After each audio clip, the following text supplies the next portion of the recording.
conversation on the social spaces and reactions from Nigerians from different fairs and different sectors. A lot of people think that the statement might be a little bit brutish, maybe insinuative, or it could just give you ideas.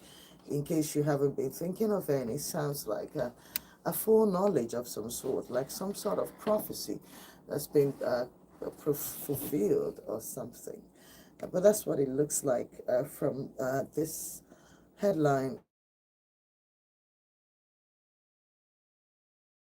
this morning from the Valley, to look at these stories and see if there are any sense that we can make from out of these stories. You can join me this morning live in the studio by calling the studio lines, and you can also follow our Facebook channel, that's Vote 1043 FM. You can also join us live on YouTube at High Voltage News to be a part of the program. Please remember to like, comment, and share to be part of the program. You can call 0706 048 5853, or you can also call 0915 570 8347 to be a part of the program this morning. All right, thank you very much. All right, let's look at more interesting stories to pick up from these newspaper headlines this morning. The federal government is vetting candidates for ambassadorial posts 18 months after it had recalled former ambassadors. According to reports that came out yesterday, these individuals, future appointees, are undergoing security checks and security verifications and investigations. And that's what the reports are saying from yesterday. And speakership tussle. Let Obasa be, Tinubu tells Lagos lawmaker. Then I've said this before. The president himself wants this guy to be in that position. He called the day after he was impeached. The president released a statement that I read myself. The federal government was recalling Speaker Obasa because the President Tinubu almost gave an executive order for him to be retained back in office. And over the past 2 months, we've seen a lot of drama that has followed this headline as the Lagos State House of Assembly continues to go back and forth about this conversation. Miranda, who was the immediate replacement for Obasa during the very brief impeachment, has been accused of 5 billion naira mismanagement of funds between the 1 week, not even up to 1 week, that she was going to replace Obasa. And now that she's left office, Obasa is calling her out for the mismanagement or perhaps embezzlement of 5 billion naira within the few days that she was in office. But she has resigned. She has resigned, and Obasa has been put right back into office. But that's as good as it gets. And now Obasa is turning around and putting the heat on Miranda, who has to now provide the 5 billion naira and make some accountabilities as to whatever had happened in the few days that she had been a speaker for Lagos House of Assembly, and the role she had played in that. All right, let's continue to look at these stories and see what we can make out of all of this. Okay, River State and its crisis. Obasa has been cut off. Tinubu's aides explains why politicians joining STP will soon start fighting. Okay, nothing will happen if Fubara is sacked, says Wike. Also, Pandev presents 8-point agenda to President Tinubu and seeks intervention in River State. Also, through an asset, El Rufai has weakness to work on. SDP's Adebayo speaks. Also, his son Nasir El Rufai has also been on the hit for deleted posts that he had made on X some years ago during the Kaduna crisis when it was in its top heat. Turns out that he has gone ahead to delete these posts, and this post he made some very weird statements about the insecurity in Kaduna and how the people in Kaduna will continue to suffer these insecurities if they didn't do what his father wanted. And these tweets have been very indictful for him.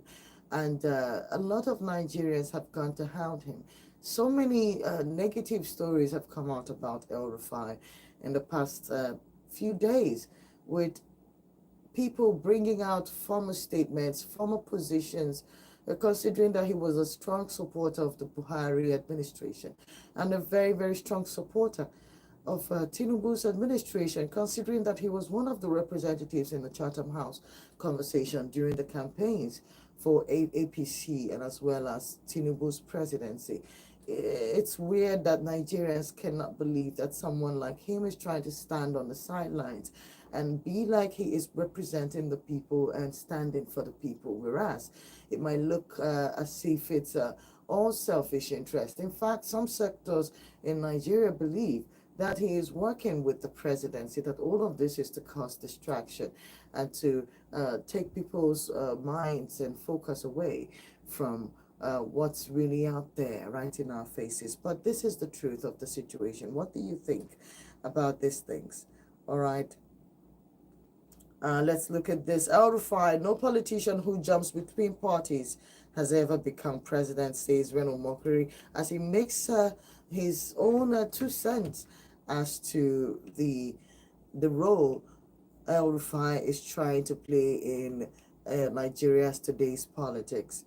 All right, let's also look at more stories from the phone lines this morning to find out if we can summarize what's really going on. Okay, so the phone lines are officially open. You can join me this morning, 0706 048 5853. You can also call 0915 570 8347 to be a part of the program this morning. Good morning to you. Greetings. You're welcome, Barrister.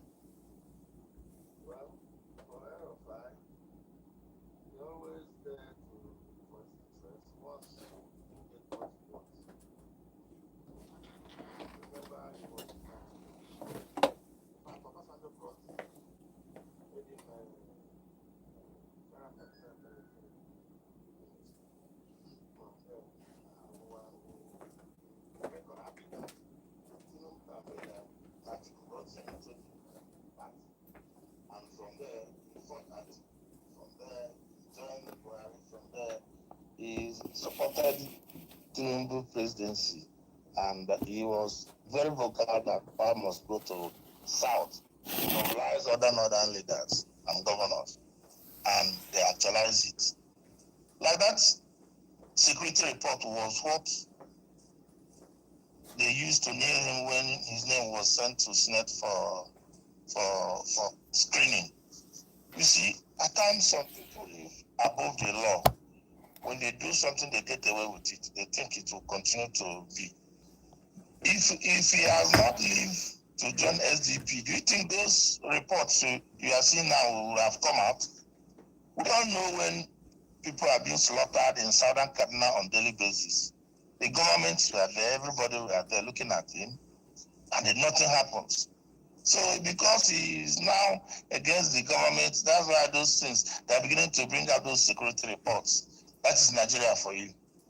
As per Fubara, like what I said yesterday, that let him go to that House of Assembly to make that presentation. You see the scenario is changing. He did, but they locked him out of the premises. Yeah, it's good. They locked him out. Okay. Let Nigeria see that what they were looking at and what they have used Supreme Court to do was to remove him, not necessarily that he has not complied with the law. Because the Supreme Court is here to tell us lawyers that some persons made a deposition on oath that they have left the party. They are here to tell us what happened. We will go back to seek clarification from that, because they took an oath. They made a deposition. They have left PDP to join APC. I wonder whether it didn't get to the attention of Supreme Court when they make the decision they make on that defection. But that one will be a story for another day. But at least now we can now see that Fubara have done what they told him to do, even though he was locked up. If you watch the interview Wike did immediately after that scenario in Port Harcourt, he said he's playing to the gallery, and heaven will not fall if they impeach him. I'm suspecting that certain security apparatus or heads of security must have in details on what may likely play out in more days or more weeks to come. It's obvious when police are talking. If you have been following their comments, you know when they are talking and what they meant. He has just said it all from his press statements yesterday. And you can now watch the kind of leaders who are producing. It was not even diplomatic. He didn't even mind the kind of words he used to say what he said yesterday. Of course, he's having a backing of president. That's why he's doing all these things. So I continue to urge Fubara to continue to trail that peace process as it's going. Continue to ask them and make himself available to represent that budget, because that's where they will bring as a gross misconduct, which they are going to use to impeach him. Having done this now, the governor said that he called them severally to inform them of their coming. And what they're saying that he went to put the letter on media and all this and all that. Wike was framed because he came there with the pressmen and all that. There's no time a governor will be going to any official duty without going with the pressmen. It's very obvious. We know that one. But is Fubara's own a different thing? They should allow the man to rule the state. It's all about the resources of the state, to how he will continue to sit on it even when he's in Abuja. That's the secret behind all these things. Not that it's about the project the man is delivering to the people. Has he criticized anything he's doing that is not people-oriented project? The answer is no. It's all about how to control it. After he has finished for 8 years, you continue to do that. It doesn't work. Even though that the lawmakers are there singing praises for him. But in more days to come, we'll see what will play out. Once presidency is supporting him, I don't know how Fubara may come out of this, because this is Nigeria for you. They have said it, nothing will happen. And in honest, nothing will happen. This is Nigeria. We've seen a lot of things they have done and get away with it, and nothing happens. You see? My major concern is their venomic influence on judiciary, which should have been the real option to treat this stupidity and rascality of these politicians. But this state capture, what can anybody do? Once you are caught in there, you are gone. Just look at what they are doing. Wike building houses for Court of Appeals and the Supreme Court judges. For what? And nobody is saying anything. No governmental organization is saying anything about it. Doesn't mean that we didn't understand the handwriting on the wall. What they meant by doing that. Look at only Wike holding PDP at ransom. They know what they are doing. They have captured the state. So I call on Nigerians to be careful. Whoever wants to confront them should be careful, because they don't care. They're only interested about their resources. Thank you, Barrister, for calling the program this morning. Thank you. I appreciate.